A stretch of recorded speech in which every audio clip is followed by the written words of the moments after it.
जेव्हा आपण आजच्या इंटरनेटचा विचार करतो तेव्हा ते खरोखरच एखाद्या जादूच्या दिव्यासारखं वाटतं नाही का? अगदी बरोबर. म्हणजे विचार करा, जर आपल्याला आपला एखादा फोटो किंवा एखादा महत्वाचा दस्तऐवज जगाच्या दुसऱ्या कोपऱ्यात पाठवायचा असेल तर काय करावं लागतं? काहीच नाही, फक्त एक क्लिक. हो ना, आपण फक्त एक बटन दाबतो आणि क्षणात तो फोटो हजारो किलोमीटर दूर असलेल्या व्यक्तीच्या स्क्रीनवर झळकतो. ही खऱ्या अर्थाने माहितीची एक खूप मोठी क्रांती आहे. नक्कीच आहे. आणि या प्रक्रियेतली सर्वात महत्वाची आणि रंजक गोष्ट कोणती माहितीये? कोणती? जेव्हा एखादी व्यक्ती तो फोटो इंटरनेटवरून पाठवते तेव्हा मूळ फोटो त्यांच्या फोनमध्ये तसाच राहतो, तो कुठेच जात नाही. अरे हो, हे तर आपण विसरूनच जातो. हो ना, इंटरनेटने माहितीची प्रत किंवा कॉपी बनवणं आणि ती जगभर पाठवणं अगदी मोफत आणि अमर्याद केलं आहे. म्हणजे माहितीच्या देवाणघेवाणीसाठी याहून उत्तम व्यवस्था असूच शकत नाही. पण इथेच एक मोठी मेख आहे असं मला वाटतं. ती कशी काय? ही जी जादू आहे ना, ती जेव्हा आपण मूल्य म्हणजेच पैशांच्या देवाणघेवाणीचा विचार करतो तेव्हा ती जादू अचानक गायब होते. अगदी बरोबर पकडलत. म्हणजे समजा मला कोणाला 100 रुपये पाठवायचे आहेत, तिथे मी त्या 100 रुपयांची प्रत बनवून चालत नाही. नाहीच चालणार, ते बेकायदेशीर ठरेल. हो ना, जर ते पैसे दुसऱ्या व्यक्तीला मिळाले तर ते माझ्या खात्यातून वजा व्हायलाच हवेत. एकाच वेळी ते पैसे माझ्याकडे आणि समोरच्या व्यक्तीकडे असू शकत नाहीत. आणि म्हणूनच इंटरनेट असूनही मूल्य पाठवण्यासाठी आपल्याला आजही बँका, क्लिष्ट नियम आणि अनेक मध्यस्थांची गरज भासते. हो, आणि नेमकी हीच ती खूप मोठी दरी आहे जी आजवरच्या पारंपरिक इंटरनेटला पार करता आलेली नाही. बरोबर. इंटरनेटला माहिती कशी पाठवायची हे समजलं, पण विश्वास आणि मूल्य कसं हस्तांतरित करायचं हे सोडवण्यात ते कुठेतरी अपयशी ठरलं. आणि म्हणूनच आजच्या आपल्या या सखोल विश्लेषणात आपण याच अत्यंत महत्त्वपूर्ण बदलावर प्रकाश टाकणार आहोत. हो, नक्कीच. आजची आपली ही चर्चा the future of digital value and networked ownership या विषयावरील एका सखोल संशोधनावर आधारित आहे. आणि हा एक अत्यंत वेधक असा विषय आहे. अगदी. यातून आपण इंटरनेटवर मिळणारी माहिती आणि प्रत्यक्ष आर्थिक मूल्य यातील मूलभूत फरक समजून घेणार आहोत. बरोबर. ठीक आहे, तर आपण हे जरा उलगडून बघूया. आजकाल बातम्यांमध्ये, सोशल मीडियावर किंवा अगदी चहाच्या टपरीवरही क्रिप्टो हा शब्द सतत कानावर पडतो. हो, खूपच जास्त. कोणी म्हणतं हे तंत्रज्ञानाचं भविष्य आहे, कोणी म्हणतं हा एक भयंकर मोठा धोका आहे. आणि काही जणांना वाटतं की हा रातोरात श्रीमंत होण्याचा सोपा मार्ग आहे. हो, आणि या सगळ्या प्रचंड गोंधळामुळे सर्वसामान्य लोक या विषयापासून 4 हात दूर राहणंच पसंत करतात. त्यांना वाटतं की हे खूपच तांत्रिक आहे किंवा आपल्या रोजच्या जगण्याशी याचा काही संबंध नाही. अगदी तेच. पण आपल्या आजच्या या चर्चेचं ध्येय अगदी स्पष्ट आहे. कोणतीही अतिशयोक्ती न करता, भीती न बाळगता आणि रातोरात श्रीमंत होण्याच्या भ्रामक कल्पना पूर्णपणे बाजूला ठेवून या नवीन व्यवस्थेचं व्यावहारिक सत्य समजून घेणं. आणि तेही अत्यंत सोप्या भाषेत.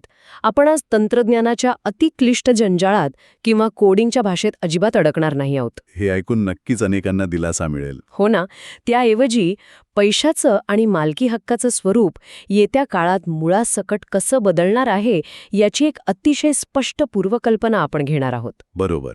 कारण जरी आयुष्यात कधीही डिजिटल कॉईन विकत घेतले नाहीत, तरीही हा जो तांत्रिक पाया बदलतोय तो आपल्या सर्वांच्या आर्थिक भविष्यावर थेट परिणाम करणार आहे. चला तर मग सुरुवात करूया या क्रिप्टो शब्दाभोवती असलेल्या प्रचंड गैरसमजांपासून. नक्कीच.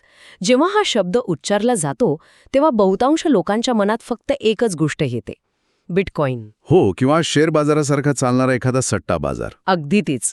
पण या संशोधनातून आपण जे वाचलं त्यानुसार सत्य याहून खूप वेगळा आणि व्यापक आहे. हो, क्रिप्टो हा शब्द आता फक्त एका विशिष्ट कॉईनपुरता मर्यादित राहिलेला नाही.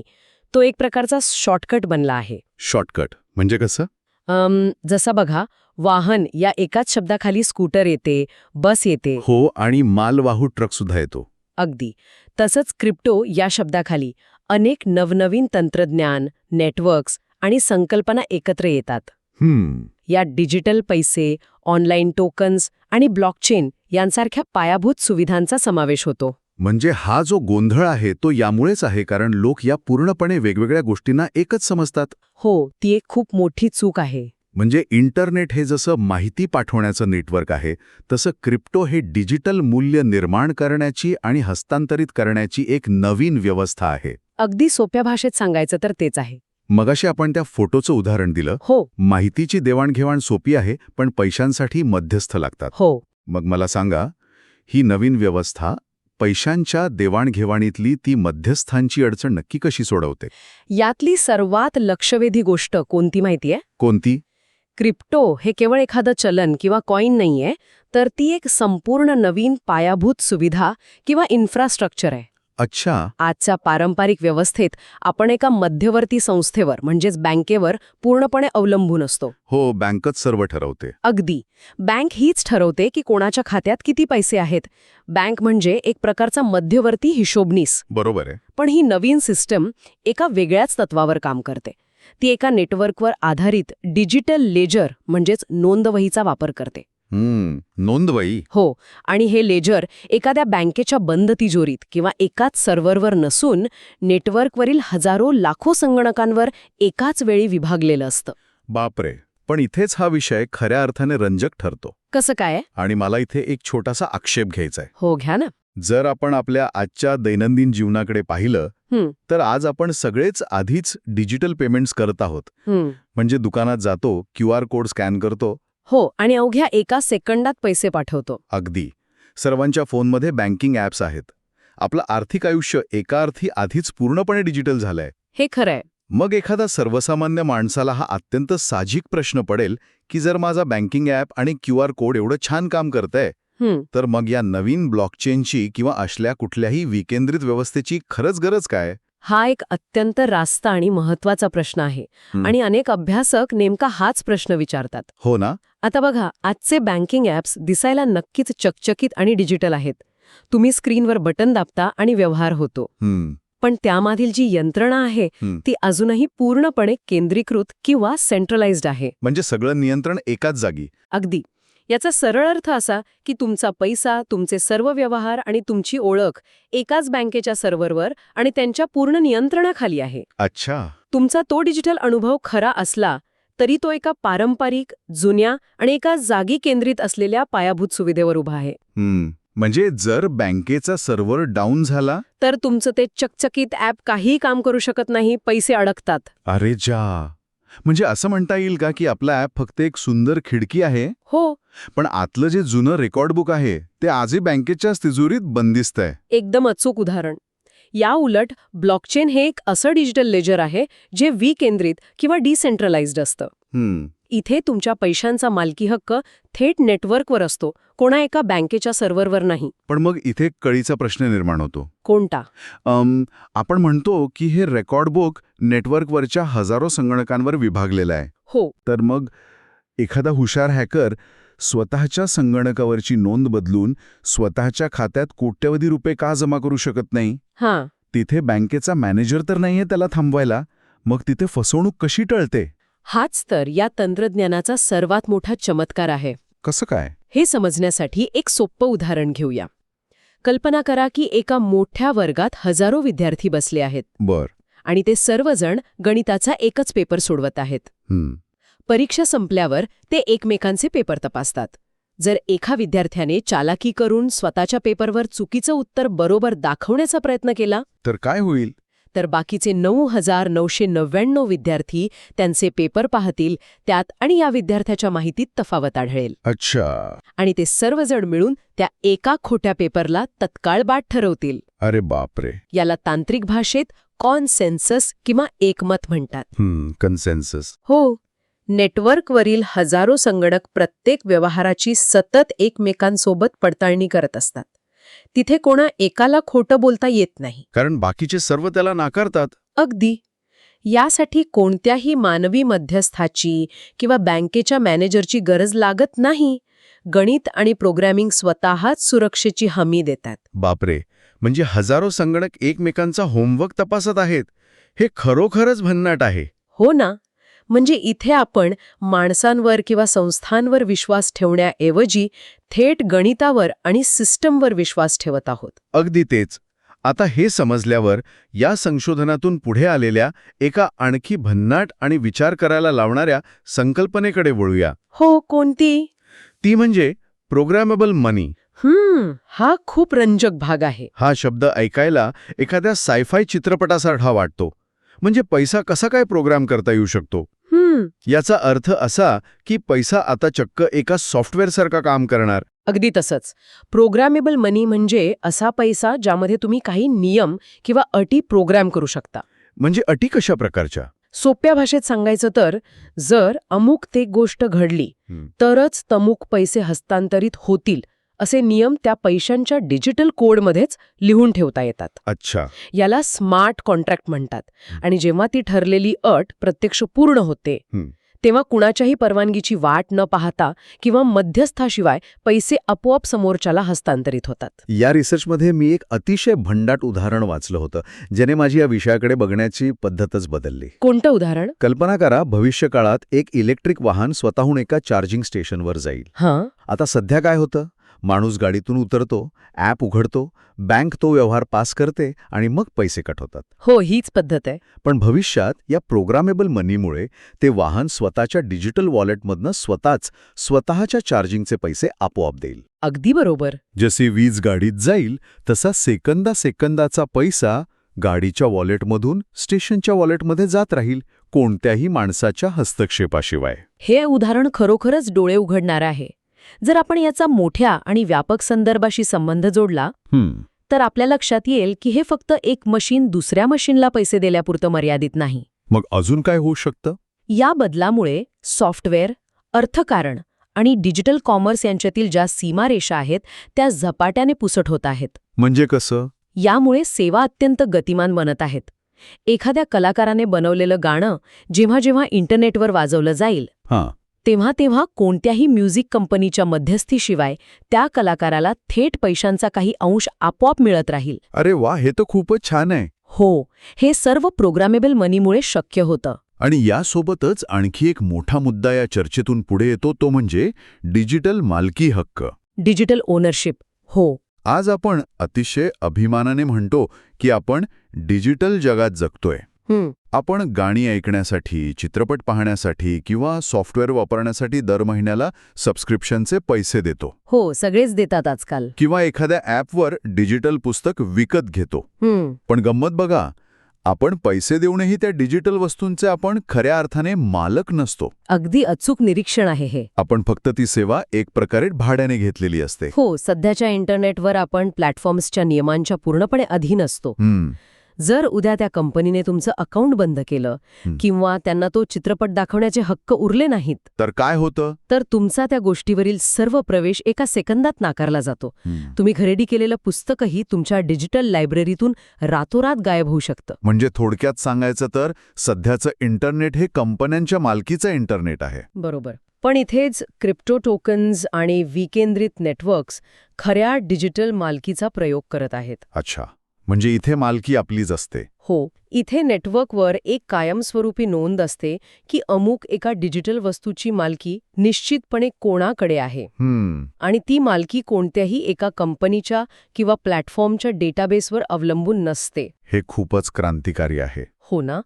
त्यामुळे भविष्यात इंटरनेटवर तुम्ही काय पाहू शकता यापेक्षा तुम्ही खऱ्या अर्थाने कशावर स्वतःचं नियंत्रण ठेवू शकता हा प्रश्न अधिक महत्त्वाचा ठरणार आहे. तर आता एक प्रॅक्टिकल प्रश्न विचारतो. विचारा ना. या सगळ्या तांत्रिक बाबींचा नेमका अर्थ काय घ्यायचा?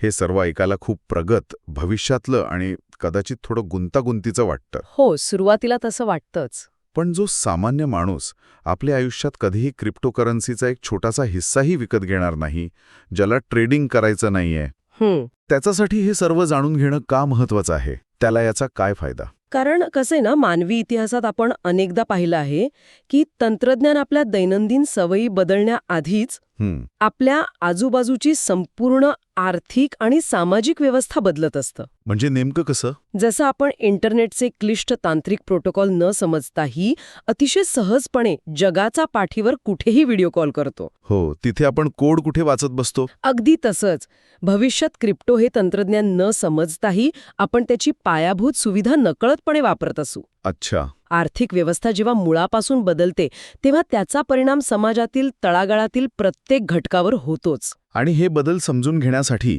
मला वाटतं आपल्या भारताचं उदाहरण अतिशय चपखल बसतं. हो, नक्कीच. काही वर्षांपूर्वी जर आपण मागे वळून पाहिलं तर भारतात फक्त आणि फक्त रोख रकमेवर विश्वास ठेवला जायचा. कॅश इज किंग असं म्हणायचे. हो, रोख रक्कम म्हणजे डोळ्यांना दिसणारा आणि हातात स्पर्श करता येणारा खरा पैसा, अशी ठाम समजूत होती.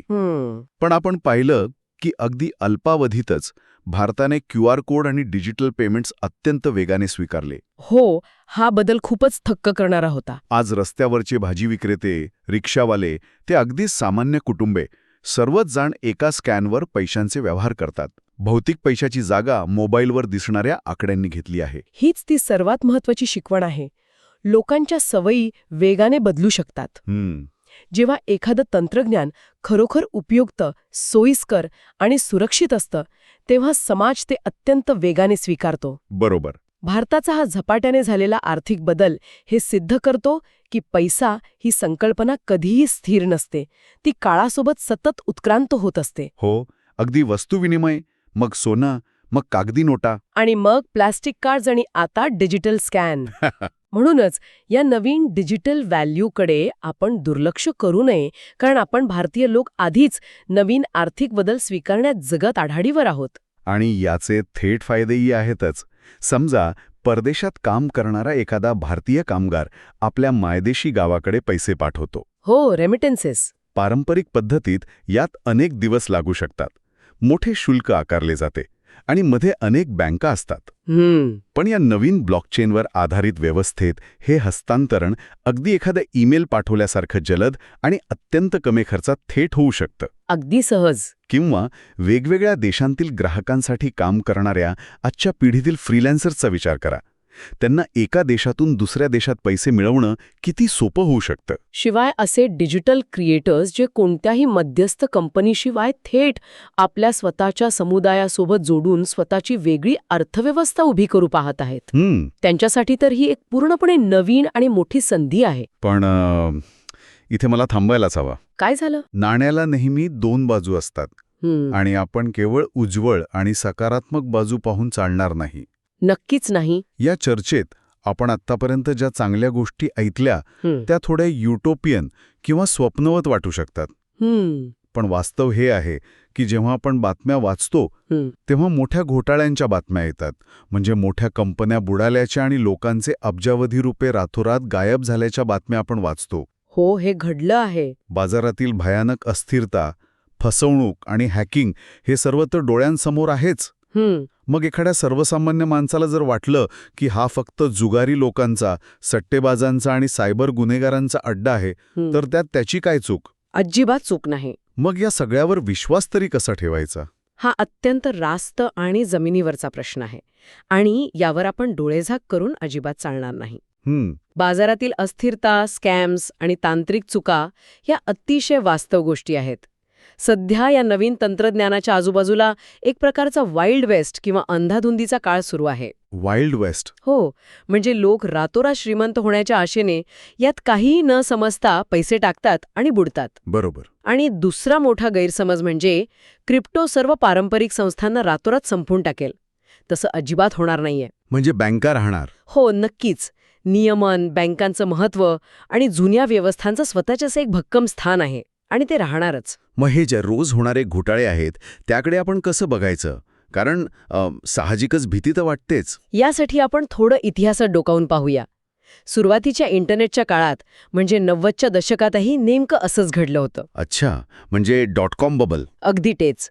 सुरुवातीच्या इंटरनेटने संवादाची भन्नाट क्रांती आणली, पण त्याचवेळी तो .com बबल आला, हजारो खोट्या कंपन्या बनल्या, लोकांचे पैसे बुडाले. ईमेल आल्यावर लगेचच ईमेलवरून होणाऱ्या सायबर फसवणुकीचे आणि हॅकिंगचे नवीन मार्गही उघडले गेले. हो, ते तर आजही होतं. पण म्हणून काय आपण ईमेल किंवा इंटरनेट वापरणं सोडून दिलं का? नाही, अजिबात नाही. नाही ना. आपण अधिक सुरक्षित सिस्टीम बनवल्या. आज क्रिप्टोच्या बाबतीतही नेमकं तेच घडत आहे.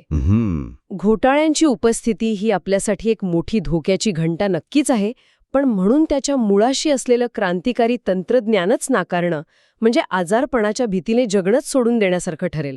यामुळे एक अत्यंत महत्त्वाचा विचार समोर येतो. आपण या सगळ्याकडे कोणत्या दृष्टिकोनातून पाहायचं? हां. अंधभक्त होऊन या तंत्रज्ञानावर सर्वस्व पणाला लावणं मूर्खपणाचं आहे आणि दुसरीकडे कट्टर विरोधक बनून या मोठ्या जागतिक बदलाकडे पूर्णपणे पाठ फिरवणं हेही तितकंच चुकीचं आहे. अगदी बरोबर. म्हणूनच आपल्याला कुतूहल आणि शिस्तीचा समतोल राखणं गरजेचं आहे. कोणतीही नवीन तांत्रिक गोष्ट पूर्णपणे चांगली किंवा पूर्णपणे वाईट नसते. हो ना. तर त्यातलं खरोखर उपयोगाचं काय आहे आणि काय केवळ मार्केटिंग आणि सट्टा आहे हे ओळखण्याची समज विकसित करणं आजच्या काळात आपल्या सर्वांसाठी अत्यंत आवश्यक आहे. तर ह्या संपूर्ण सखोल विश्लेषणाचा सारांश काढायचा झाला तर आपण नक्कीच असं म्हणू शकतो की क्रिप्टो आणि ब्लॉकचेन म्हणजे केवळ कुठली तरी डिजिटल नाणी खरेदी विक्री करणं नाही. अजिबात नाही. हा एक खूप मोठा, खोल आणि व्यापक बदल आहे. इंटरनेटच्या माध्यमातून प्रत्यक्ष मूल्याची देवाणघेवाण, पारदर्शक मालकी हक्क आणि विश्वासाची एक नवीन विकेंद्रित व्यवस्था उभी करण्याचा हा एक मोठा मानवी प्रयत्न आहे. अगदी योग्य सारांश. आणि आपण कधीही यात स्वतः गुंतवणूक केली नाही तरीही हे बदल कसे काम करतात हे समजून घेणं म्हणजे एक प्रकारे उद्याच्या अर्थव्यवस्थेसाठी स्वतःला आजच तयार करणं होय. अगदी तंतोतंत. कारण जसा सुरुवातीच्या इंटरनेटने जगात माहितीचा प्रवाह कायमचा बदलला, तसाच हा नवीन बदल मूल्याचा किंवा प्रत्यक्ष पैशांचा प्रवाह बदलत आहे. बरोबर. हीच आपली सर्वात मोठी आणि खरी सुरक्षा आहे. आता आपण या माहितीपूर्ण चर्चेच्या शेवटाकडे आलो आहोत. हो. आणि जाता जाता मला एका नवीन आणि अतिशय वेगळ्या विचारावर सर्वांचं लक्ष वेधायचंय. नक्कीच. आज आपण बघतो की आपलं आर्थिक जीवन आपल्या देशाच्या भौगोलिक सीमारेषा आणि चलनाशी अत्यंत घट्ट बांधलेलं आहे. खरंय. पण जरा विचार करा, जर भविष्यात प्रोग्रामेबल मनी आणि डिजिटल मालकी खऱ्या अर्थाने जागतिक आणि इंटरनेट आधारित झाली तर काय होईल? खूप मोठा प्रश्न आहे हा. भौतिक जगातील सीमारेषा पुसटवून आपली एक सीमाविरहित जागतिक आर्थिक ओळख म्हणजे बॉर्डरलेस इकॉनॉमिक आयडेंटिटी निर्माण झाली तर? बापरे. विचार करा, ही अशी जागतिक ओळख आपल्या वैयक्तिक स्वातंत्र्यासाठी एक मोठं जागतिक वरदान ठरेल की एका पूर्णपणे वेगळ्या आणि अदृश्य प्रकारच्या जागतिक नियंत्रणाचा तो एक नवीन धोकादायक मार्ग असेल? यावर नक्की विचार करा. सुरुवातीला आपण जे फोटो आणि मूल्य पाठवण्याचं उदाहरण दिलं होतं तेच अंतिम सत्य आहे. इंटरनेटने आपल्याला माहिती कशी वाटायची हे अत्यंत प्रभावीपणे शिकवलं, पण आता मूल्य कसं वाटायचं हे ते शिकत आहे. अगदी बरोबर. पुढील चर्चेमध्ये आपण मानवी इतिहासात पैसा कसा उत्क्रांत होत गेला, म्हणजे अगदी देवाणघेवाणीच्या वस्तू आणि रोख रकमेपासून ते डिजिटल पेमेंट्स आणि आताच्या या विकेंद्रित नेटवर्कपर्यंत याच्या रंजक प्रवासावर आपण सविस्तर चर्चा करणार आहोत. मी त्यासाठी खूप उत्सुक आहे. त्यामुळे अशाच माहितीपूर्ण आणि सखोल विश्लेषणांसाठी जोडलेले रहा. तोपर्यंत स्वतःमधील कुतूहल सतत जागरूक ठेवा आणि नवनवीन गोष्टी शिकत रहा.